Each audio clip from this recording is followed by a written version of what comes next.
Yes, people, wife boy. A couple of weeks ago, I made a video on this exact channel talking about are Arsenal going to win the Premier League? Well, today I'm going a step further. I'm talking about why I believe Arsenal will win the Premier League. As always, let me know in the comment section down below who you believe is going to win the Premier League title. And if you're new around here, make sure you subscribe on my road to 2,000 subscribers. So Arsenal have dominated this Premier League, let's be honest, for the first 19 games or so. Yet there's still pundits around that say, oh, Arsenal aren't going to win it, or even finishing third according to Gary Neville. But I think this is ludicrous. We've shown enough times this season that we are changed Arsenal sides from seasons prior, and we've got more than enough metal to win this Premier League. So in my previous video, I talked about the fixtures coming up, where Arsenal need to pick up points, where they might lose out on points. But today, I'm not going to do that. I'm actually going to talk about the makings of the squad and the performances I've seen having watched every Premier League game this season that Arsenal played in. So if we pull up the Premier League table here, right? Arsenal sit top of the tree, 47 points, 8 points clear. And the first thing I'd say is, this is not a fluke. This is not a fugazi. This is not just, oh, how did we end up here? Arsenal thoroughly deserve their position. In a season that has, of course, had the World Cup in the middle of it, a lot of unprecedented things have happened, such as the Queen's passing.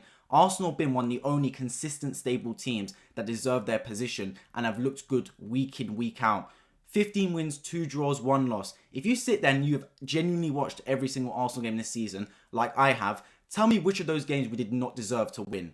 The only one I can think of is maybe Leeds United away. Every other win we've had has been convincing, and you can say, yes, Arsenal well worth that win. Even the games that we dropped points in against Southampton, Newcastle, Man United, we did more than good enough in that game, and another day we easily could have picked up at least more points in that fixture. So from that perspective, we look well worth our money. Man City, on the other hand, they have scraped past certain results. Last minute penalty to Fulham, for example.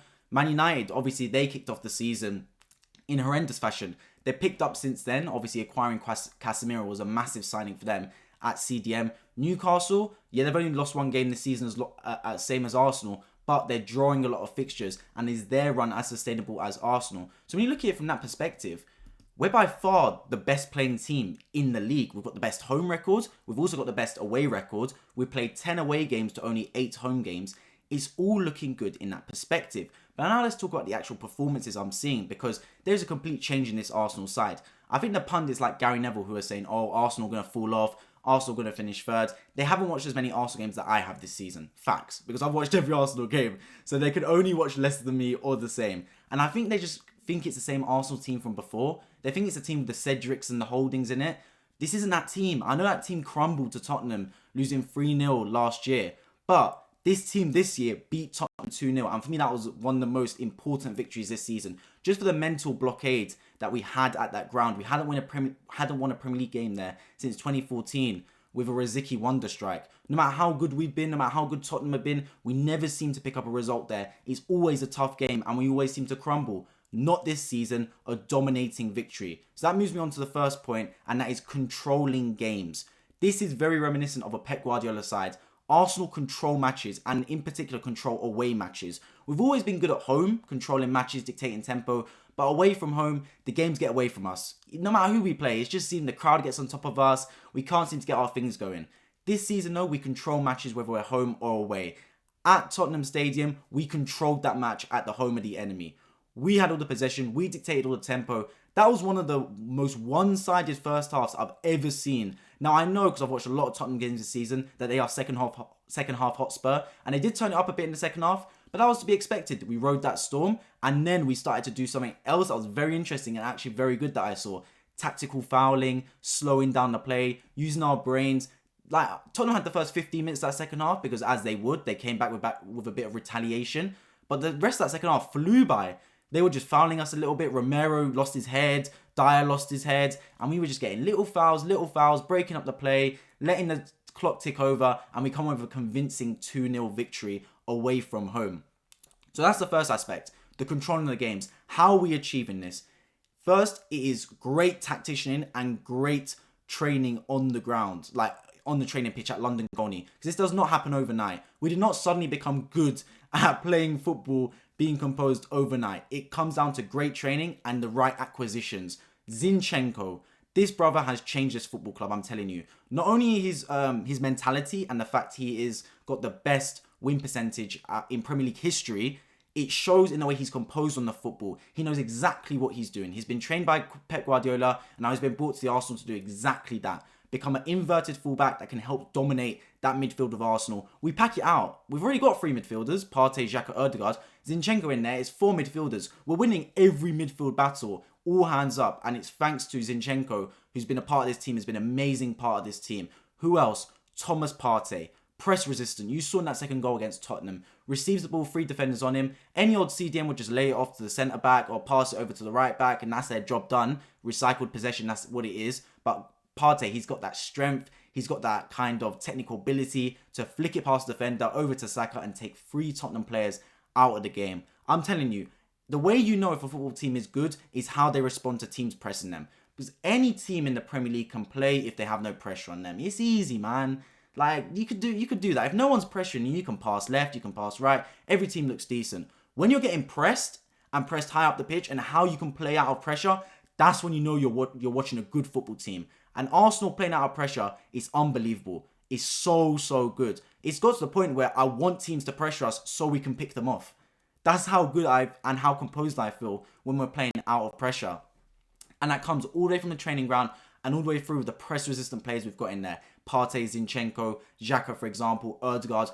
Everyone in that team is comfortable on the football. We haven't got these Mustafis anymore, these Nicolas Pepes. Like, these players are all comfortable on the football. You give them the ball in tight spaces, they don't lose their head. They don't go, oh, I'm going to lose it. Oh, I'm scared.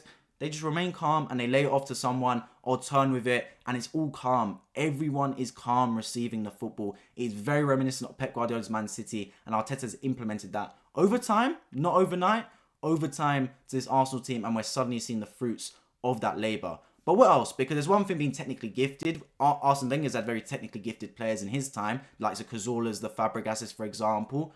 What is the change? For me, it's powerful Arsenal team now. We're not only a team that's technically very good, we're a team that's very strong as well and up for the physical battle. Partey and Xhaka, technically, they're not the best players in the world. They're not Iniesta, Xavi, but they're good. I think we can all say that Partey and Xhaka are technically gifted. They can play nice passes. I mean, look at Partey's first clip over to Saka for that goal against Tottenham. What a pass that was, man. Pirlo-esque. So they're good in that aspect. They're not the best, but they're good. But they bring the strength to their game as well. It seems like throughout time there's been a trade-off. It's been an inverse relationship between being a technically gifted footballer and a physical footballer. It seems you have to pick one or the other. But we've got a hybrid of those type of players. And when you have a hybrid, oh my God, you have amazing footballers. The likes of the Vieiras, the Petits. Those players that are powerful. That's how I describe them. They're strong, they're physical, but they also can pass you out the park.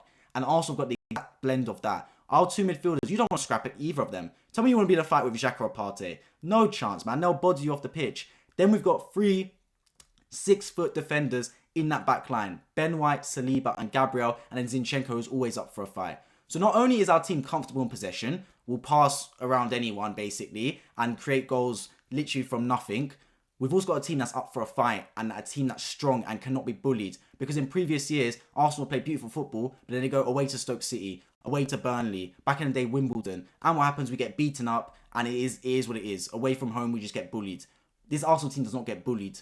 You can try kick us, it won't work. You can try play football against us, it won't work. The only chance you've really got is doing what Newcastle did, and that is defending for your lives and never leaving your box. And the only team that can really do that is Newcastle because their defence is amazing. So that's what this Arsenal team brings to the table. It brings all those factors to it. And then comes the other point that we're getting clean sheets along with that. There's not a weakness in this Arsenal side. In years gone by, you can say, oh, the weakness is Cedric. The weakness is Bellerin, for example, in that right-back position. Arsenal do not have a weakness. You attack down the right, you've got Ben White who can defend well. You attack down the left, you've got Zinchenko covered by Gabriel.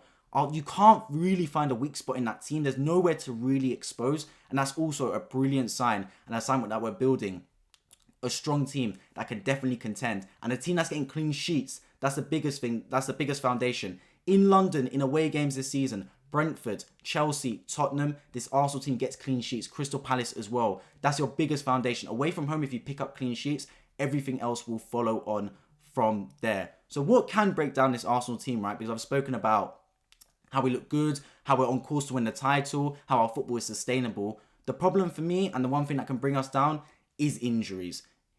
Our squad is not the deepest. We saw that Man City, despite not playing very well this season, in my opinion, and actually having a bit of a fall off, they've got depth. So if a player plays badly, they can easily get switched in for another world-class player. For example, Jack Grealish coming on and scoring against Man United, for example. Then the week before, him and Riyad Mahrez, who were subs, combining to score against Chelsea and win that match in particular.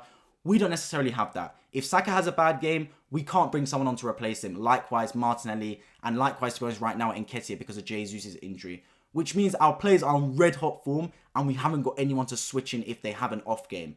That's the first thing. The second thing is injuries. We all know if Partey gets injured, there's a problem. The man himself, we all know he can't stay fit for a 38-game season. We get 20 to 25 games out of him maximum. Let's be completely honest. And the fall-off to El Neni is too big. We need recruitments this January. We're talking about apparently Rice, but that would be more summer. That leads me to believe that we won't get to a CDM this January and instead we'll target an attacker, which for me, I'd rather get an attacker than a CDM, to be honest. But I am worried about Partey. He's a massive hole in that midfield if he goes missing. He's been the best CDM in the league this season, and the CDM position is the most important position on the football pitch. You just have to look at Casemiro and what he's done since he's come to Manchester United to prove that. So, injuries in key positions will slow us down. But then again, that can happen. Arsenal will get injuries. I'm sure Man City will get injuries. I'm sure United will get injuries, for example. Every team will get injuries. We just hope that we can stay fit. That the more injuries will happen is when the fixtures start to get a bit more kind of squashed together. You've got the Europa League thrown in there, FA Cup run potentially if we get past Man City.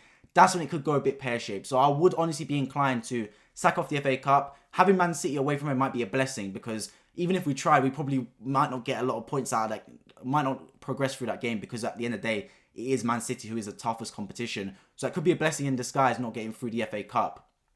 But either way, look, we just hope the squad stays fit, we stay together because I believe this Arsenal run is sustainable. And if there's, obviously it's hypothetical and it would never happen, but if there is no injuries for the rest of the season, there is absolutely no reason Arsenal do not win this Premier League title. So I'm going to end it by looking back at the Premier League table. Arsenal are 8 points clear. Massive game against Manchester United at home. But our home record is good. We played 8 games, I believe. We've won 7 and only drawn 1. Brilliant form. Man United are actually the best on-form team in the Premier League this season, winning their last 5 games right now. So it will be a tough game. But if we win that game, I think a lot of pundits will start to turn their heads because they still don't believe Arsenal can go all the way and win this Premier League title. Let me know your thoughts in the comment section down below whether you believe Arsenal win the league. Did you agree with what I said in this video? Because I certainly do believe so. I've been White Football and hope to see you all in my next video.